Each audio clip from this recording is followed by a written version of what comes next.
Yeah, stay in that state for the rest of the day. Now, today's topic, and so it is for now. Well, thank goodness I managed to get something happening this week. I got writer's block for most of the week. And so when that happens, you go out, you do ridiculous things, anything but what we're supposed to be doing.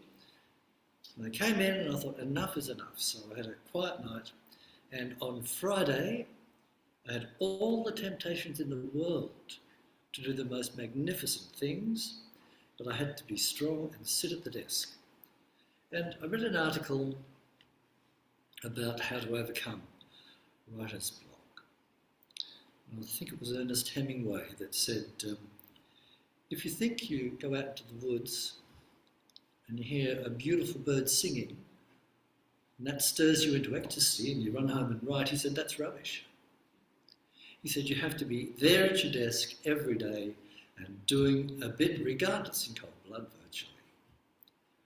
So here it is. The term it I use here is an impersonal name for the infinite intelligent energy. That energy in whom we live, move and have our being. We are it in expression, and we use its power to create. But it's humbling to know that we didn't invent that power. Some personalise this power and call it Father, Mother, God, Abba, Allah, and the early Hebrews were reluctant to call it anything. Maybe by giving it a name, they were limiting their concept of it. Even today, now more than ever, we find that in certain dogmatic religions, that this name turns off that person, and others are offended by this name, till the fact you can scarcely name it without offending someone. But that's how it is. We are all at different stages of our unfoldment, and everything is unfolding as it should. Whether I like it or not, we're here to express more and more of it. We were created perfect, but we have to grow into that perfection. It's one of those things that sort of the perfect seed is in us all, but we have to go through the stages of life with the ups and downs and the blessings and challenges, and just learn to express more. Now, I have a slide here. I was being very creative. My favourite flower, I'm sure it is yours too. I love them. And I looked at the seeds in the middle there and I thought, isn't nature abundant? Look at that. There's a parable in the Bible where Jesus talks about the parable of the sower. But not all of those seeds will reach their perfection. Some of them will get eaten by the birds, and others just won't grow. And as has happened to me when I've grown a few of them, people souvenir them. There's a paddock just before you get to a little town in Skipton that grows a whole acre of sunflowers. It's beautiful. And I stopped off at the house and I said, look, that's wonderful. Can I go closer? He said, yes, you can. He said, but this is the last time I'm going to grow them. And I said, why? He said, because everyone comes in, they take them, they take off their clothes and run around in them and get photographed. They do all these artistic things, they say poems holding them. He said, I've had enough of those hippies. So, sure enough, they weren't there last year. I had one that was about that high when I lived in town. And I went out with a glass of wine, watching the sunset. And as I was looking at this wonderful, there's good soil in this yard, this wonderful sunflower, someone from behind the fence grabbed it and broke it and ran off with it. I thought, well, I'd go and chase them. I thought, no, it's up to them. They're welcome to it. But it was a sad moment.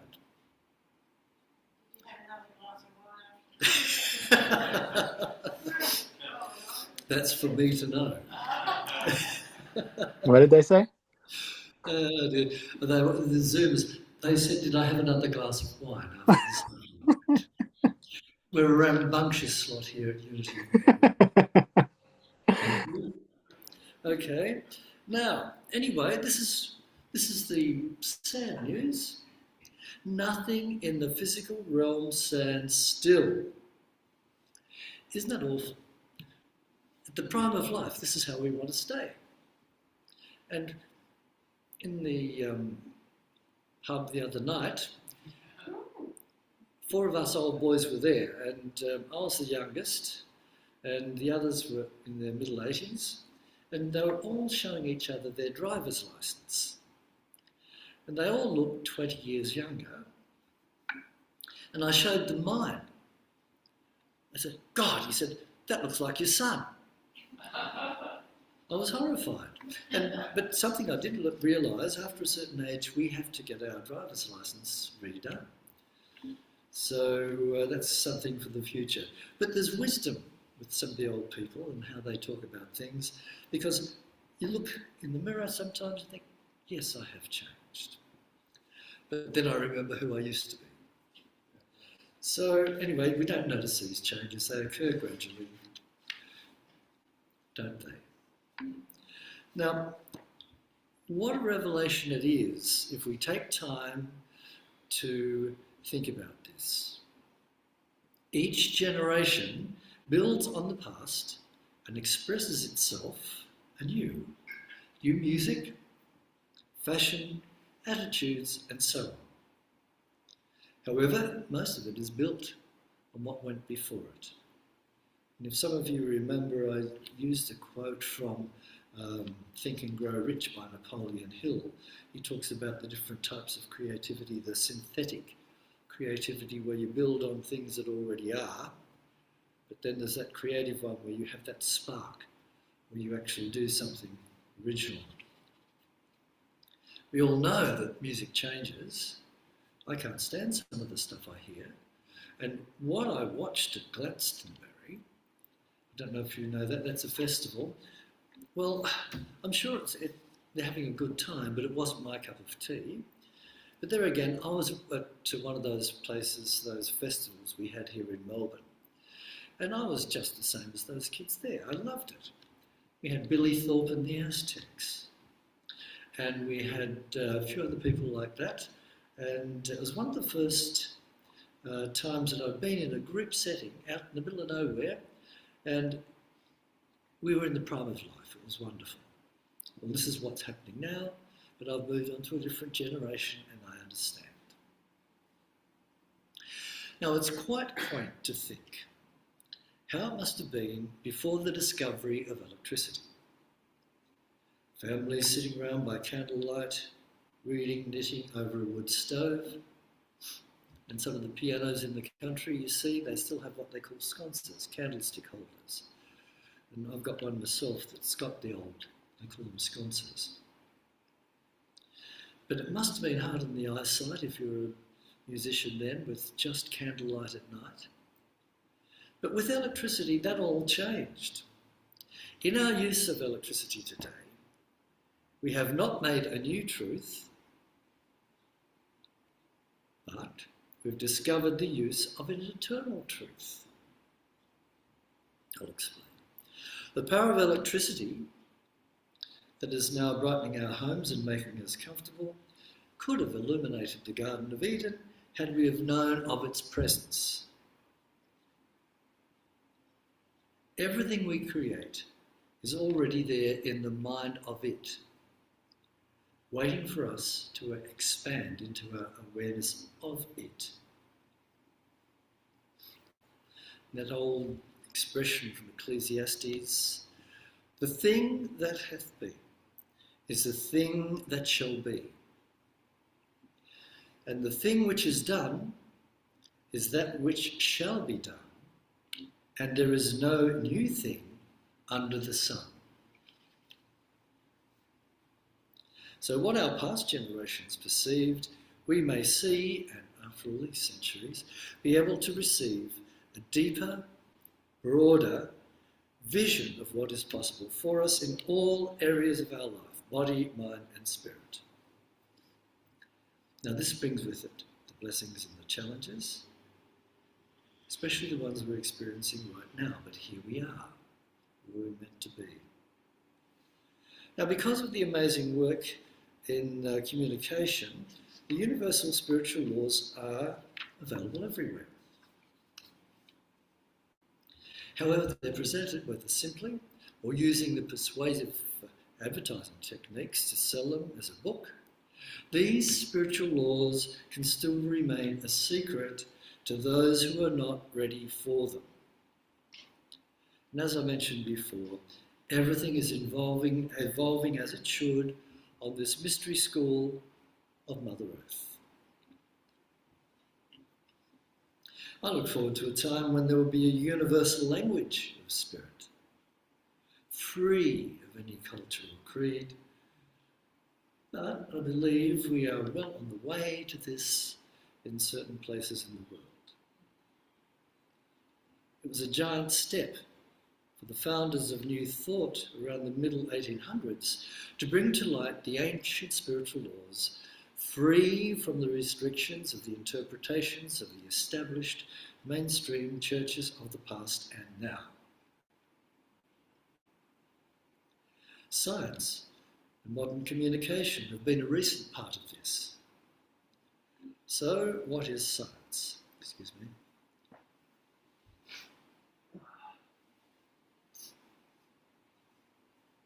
The dictionary says, science, a body of facts and truths, systematically arranged and showing the operation of general laws, this constitutes science. These facts and truths have to be demonstrated. Now, everyone who is seriously involved in the pursuit of science becomes convinced that a spirit is manifesting in the laws of the universe. A spirit vastly superior to humankind.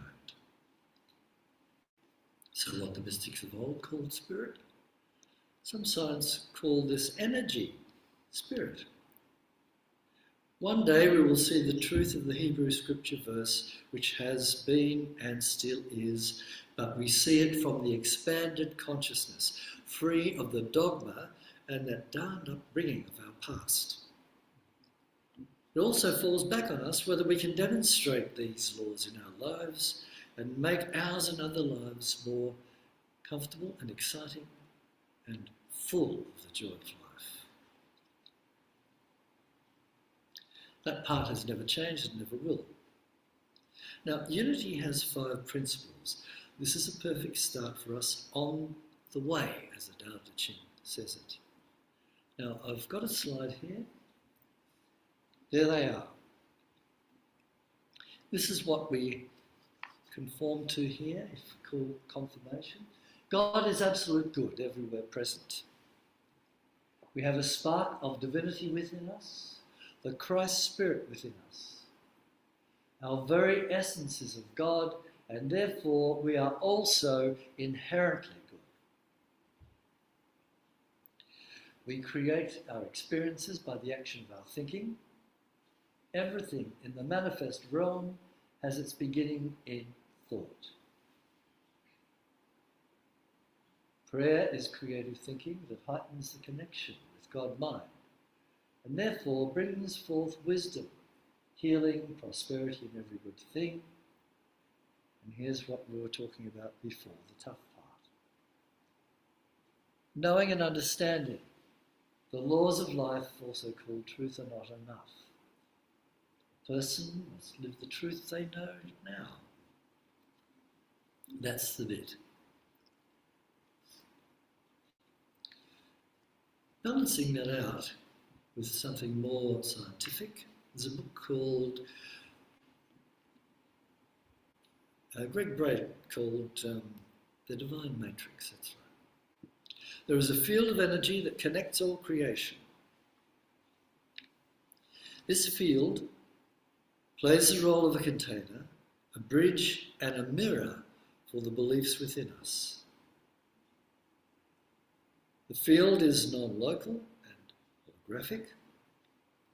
Every part of the whole is connected to every other, and each piece mirrors the whole on a smaller scale.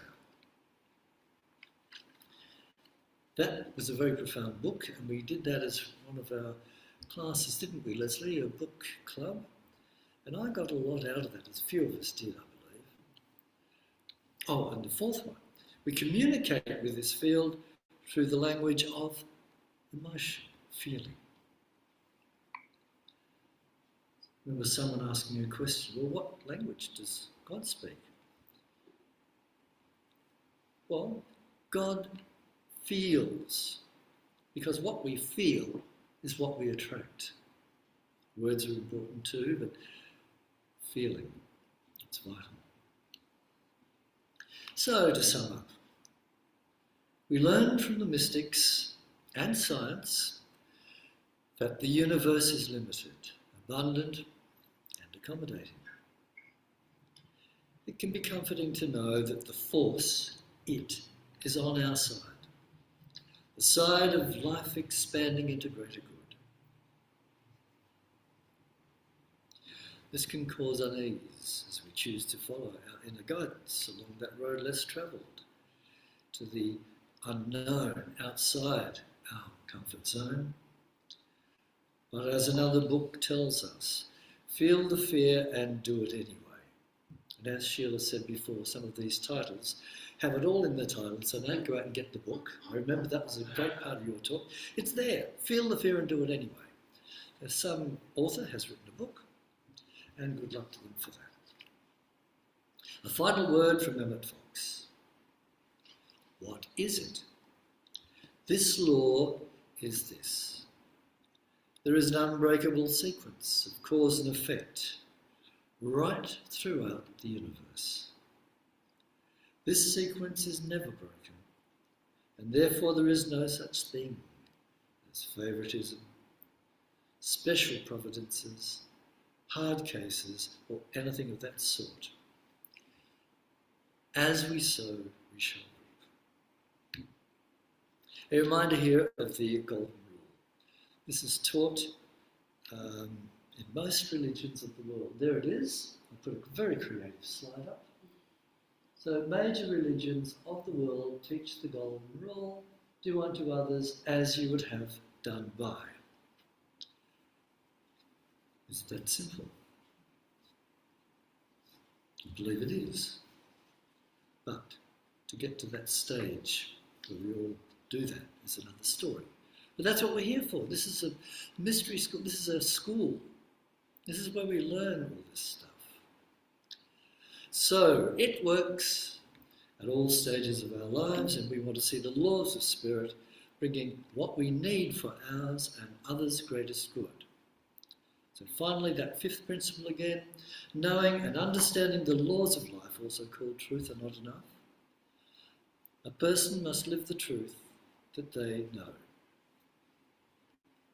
And another final saying from one of those books, it works if you work it. So let's prove it to ourselves. Thank you, everybody.